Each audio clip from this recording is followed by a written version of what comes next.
இப்போதான் கருப்பு திருவிழா முடிச்சுட்டு இப்படி ஸ்ட்ரைட்டாக வீடியோ பண்ண வந்துட்டேன்.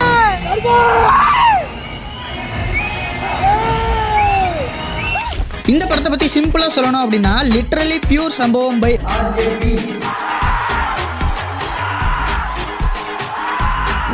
இந்த மனுஷன் 32 மாசமா போட்ட எஃபெக்ட்ஸ் எதுவுமே வீணாகல. அது எல்லாமே ஃபர்ஸ்ட் ஹாஃப்லேயே உங்களுக்கு தெரிஞ்சிருக்கும். ஏன்னா story, screen play, character designing, dialogue, comedy எல்லாமே சூப்பராக பண்ணியிருக்காரு.